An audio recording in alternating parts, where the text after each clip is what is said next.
Hello everyone, welcome you all in today's my class. In today's class, I will start a new chapter of our geography, that is chapter 4. Name is Natural Vegetation and Wildlife Resources. Okay, so let's start this video with introduction part of this chapter.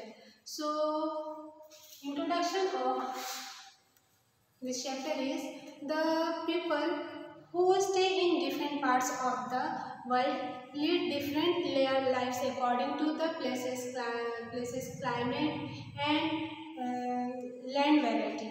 Okay, varied regions have differences in the quality of water, soil, land, animal, technology, uses and natural vegetation. Okay, so a place may differ from another one on the basis of the availability of such resources. So,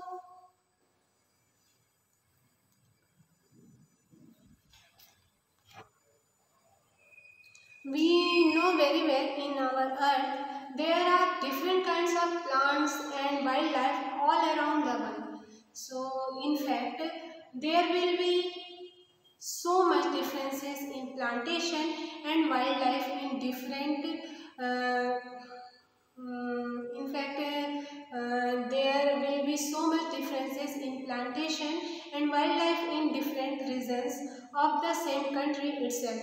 India has quite a diverse natural vegetation and wildlife in it. Okay, so here a question is, what is natural vegetation? Okay, what is meaning of natural vegetation? So it refers to play vegetation that has grown on its own without any human aid. They have been left undisturbed by the humans for a long time. It is a community of living trees and organisms associated with it. Okay, so it covers a considerable area. It is perfectly capable of utilizing sun rays, air, water and earthly materials to attain maturity and reproduce itself.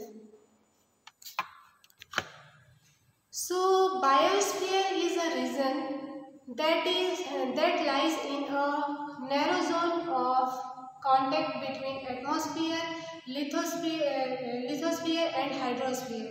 You can find natural vegetation and wildlife only in the biosphere. So, in this zone, all living beings are interdependent and interrelated on each other in order to survive.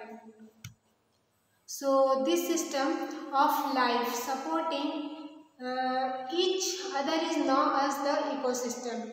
Wildlife along with vegetation are valuable and useful resources. From, from plants, you get oxygen for breathing and timber shelter for those animals living in the wild. The plants strengthen the soil so that different crops could be produced, and the groundwater can be stored. Functions in form of shelter beds provides us with fruits, vegetables, latex, medicinal herbs, uh, turpentine oil, etc. There, there exist several other important uses of plants as well. Okay, so insect, animals, birds, along with aquatic living beings fall under wildlife. From them we get hides, milk, wool and meat. Insects such as bees help in flowers pollination, produce honey and act as the decompose in the ecosystem. Okay,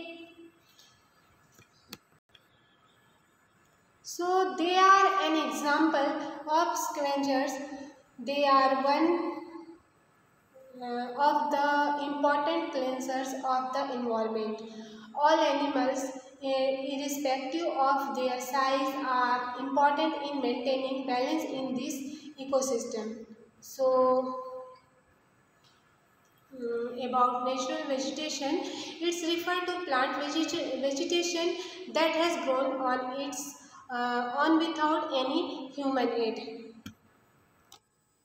So, the natural vegetation of an area means the plants that grow naturally in that area. Okay. So, large part of the world's vegetation, however, have been modified by human activities like deforestation, grazing, and cultivation. Thus, the term natural vegetation includes both types of plants, natural as well as modified. Okay, so natural vegetation varies from region to region on the earth depending on the availability of sunlight and rainfall. Okay, so I hope I explained about natural vegetation well. I hope you all understood. Next part of this chapter I will explain in my next video. So thank you for watching. Have a good day.